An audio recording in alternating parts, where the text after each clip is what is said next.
Let's talk about another reason why IndyCar will continually have this problem of facing conflicts of interest when you have Roger Penske, who is the owner of the entity IndyCar series, who's also the owner of the Indianapolis Motor Speedway, who also owns a team in IndyCar under Team Penske, and why this is going to continue to happen. Just because when you have a conflict of interest, when you own multiple things, you can't help but let other people have assumptions and judgments of what you're doing is made to favor your team. Whether it is or not is irrelevant, because you put yourself in that gray area to say, well, I own the Indianapolis Motor Speedway, I own IndyCar, I own a team in IndyCar, but no, every single call I make is going to be fair and unbiased to my ownership or to my team. Even if it is 100% unbiased, to some degree, something's going to favor you, and intentionally or not, other teams, the viewership, the audience, the fans, they will look at that and say, that's very interesting. So we have yet another example of Scott Dixon here on motorsport.com, where he was talking to them, and he said, I think it's definitely interesting how it ends. We've got one road course left, which is Portland, and he says, what is it, 4 short tracks? Should be good for the Penskes, I guess. Whether it was tailored that way, I have no idea. So this year, the Texas Motor Speedway was removed from the calendar, and the first oval race was the Indy 500. And again, because there's a lot of things that go into how you make a schedule, right? It's the venue themselves. Do they have availability? Do you have a sponsor that can sponsor that race? Is there a slot on the TV schedule for whatever network that's hosting you to have you there at that specific time? So there's a lot of logistics that go into planning a schedule, right? It's not just saying, oh, well, we want, July 17th, so we're going to get July 17th. It's simply not how it works. There's a lot of things that go at play. But like I said, when you have a conflict of interest, when you own so many things and you try your best to be unbiased, intentionally or unintentionally or not, you're just putting yourself in such a gray area that it's so easy for other people, other drivers, other team owners, fans, people in your organization to look at some decision and say, well, that's a little bit unfair. Even if you're not trying to do that, you are simply putting yourself in that position. And that's why I say it's only going to keep on happening, because when Roger Penske owns and purchased the Indianapolis Motor Speedway, it came with the NTT IndyCar series, right? And Roger Penske also has a team called Team Penske in IndyCar. So if there's any decision, you are going to affect one of your organizations, whether you like it or not, it's going to happen. So right now the remaining races are, you have the Worldwide Technology coming up. Then you have Milwaukee Mile, a doubleheader. You have one Portland race, and then you have the Nashville Super Speedway. And again, I'm not here to say oh, Roger Penske is making bad decisions, or that IndyCar is not capitalizing on the growth that it can be, right? Because even though those things might be true, and I have my opinion on those things, the main point of this video it is you put yourself in those crosshairs of, oh, you're favoring your team. Oh, you're favoring your venue, the Indianapolis Motor Speedway. Oh, you're favoring this, because you are in the middle of everything, right? I said it in the last video. If you want to check it out, it's probably one of the first videos I did when I started making videos again. It's as if the NBA, you had Adam Silver own an NBA team, right?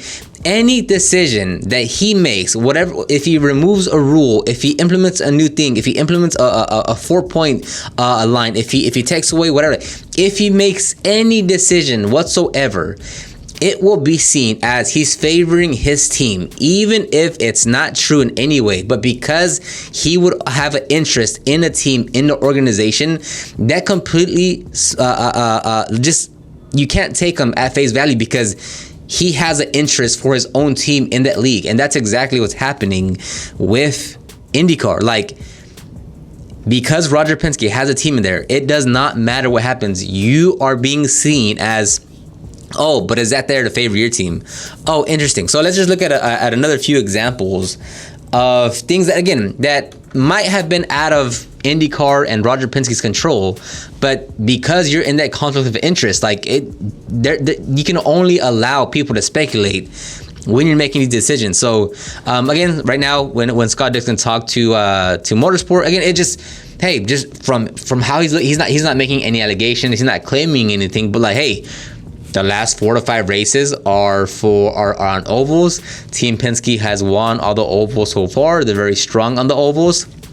You know, was this in any way tailored that way, right? Like, was there an option to put maybe 1 or 2 of these ovals in the front half of the season, but now they're all stacked on the back end? Is that, you know, is there some suspicion there?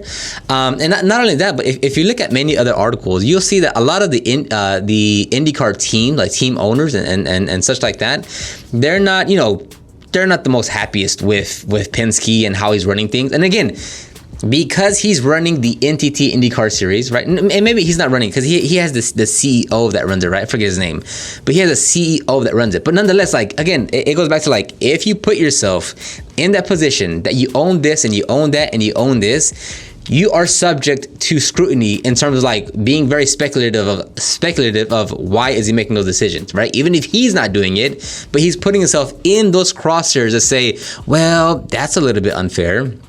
So team owners themselves aren't really happy with how things are ran. And again, like, you know, I'll just go through it here. So another thing, it was the push to pass controversy with Joseph Newgarden at the first opening race of this year at St. Petersburg. I have a video on that. Everyone talked about that one. But again, you know, what were the punishments justified? Were they good enough? Should they have been harsher? Should, you know, like, there's so many things that went wrong, and it shines such a bad light on literally everything, on the teams, on the organization, on Team Penske, on Roger Penske. Like, so many things were bad because he is the owner of all of them. Next one here is when, you know, again, Roger Penske, he owns the Indianapolis Motor Speedway where the Indy 500 is ran. So again, if you go back to 2023 when Joseph Newgarden won, you had that last 2-lap shootout against Marcus Ericsson and Joseph Newgarden, and obviously Joseph Newgarden won that race, and he becomes the first. He wins his first Indy 500. And again, like, you know, Roger Penske has said many times that he is completely disattached from IndyCar and race control, right? Like, he's not in there in the meetings. He's not in there talking to the head of race control. He's not in there giving his input on how things should be ran, right? Allegedly, right? This is what he's saying. He's completely separate. Like, he has no involvement.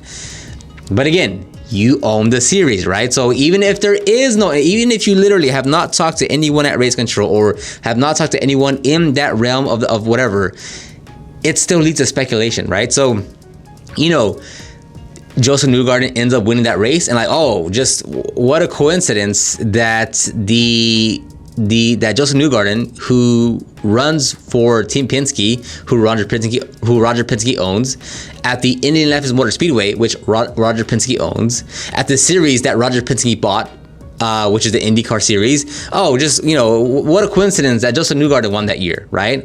It's just not a good look, right? And then another thing was that the Nashville Street Course, that was supposed to run this year as well, but last minute, last year. Was that last year? Yeah. I forget when exactly the announcement happened, but it was supposed to be a street course. I went there the second year, and it was fantastic. It was actually a great show, like overall a great event. But it was supposed to be at a street course, and then all of a sudden, last minute, it gets switched to the Nashville Super Speedway, and a lot of teams were unhappy with that because a lot of them found out via social media posts, right? And again, like, when you spend so much time hyping up the season finale, right? You literally moved Laguna Seca to the middle of the season to replace that with the Nashville as it being the season finale, and you make it a big event. and all the other teams get sponsor packages or liveries or whatever for the street course, and you switch it last minute without notifying anyone, and it's like you literally just leave everyone scrambling trying to get a hold of things and make sure all the sponsors and logistics and planning that you're doing for the season finale is just you adjust everything, because now it's at a speedway 30 minutes away from the city, which could really throw. I mean, that's just a completely different plan than what was initially said. So again, all these things, and again, and you take it to a super speedway, and does that favor, Team Penske? Was there a way to find it to where it's another street course or road course somewhere? It went to a oval though, and again, you don't know the conversations that had of, we were trying to find something super last minute, and the speedway was the obvious choice, or we had to get the deal done right now because they could have probably given that to someone else, and that would have left us scrambling of finding another venue, maybe out of city, out of state. I don't know, but again, this all just leads to speculation because of what conflict of interest. When you own all three things, or you own all three things, it's simply going to happen. So big picture, if and I talked about this in my last video of what is the main goal of Roger Penske, because unfortunately, he owns all three of them, and if you own all three, and you're spreading yourself out too thin, and optics wise, from a fan's perspective, it's like, well, it doesn't look right either. But what I'm saying is, is your goal with Team Penske, right?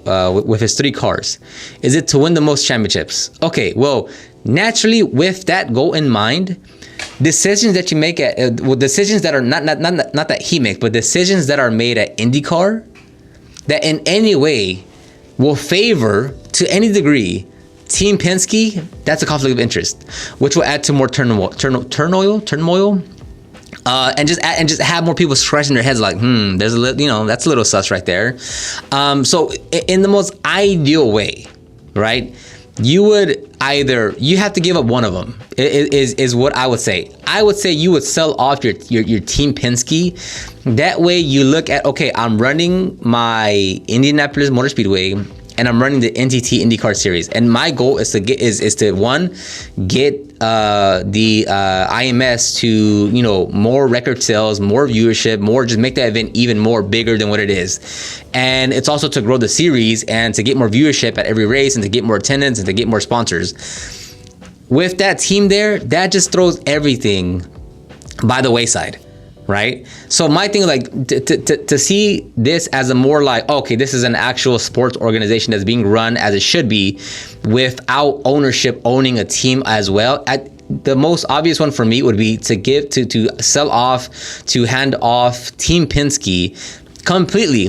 Yes, he has a CEO running that Team Penske, and he has obviously key personnel in that organization, but you can't be attached to that at all, because that's only gonna cause more problems. And again, think about it literally anywhere, in the NBA, in the NFL, in the MLB, if the commissioner also owned a team, that would send so many red flags across the fan base, across the teams, across the players, that any decision that is made, intentionally or not, will be looked as, that's a big red flag right there. I wonder why they're doing that.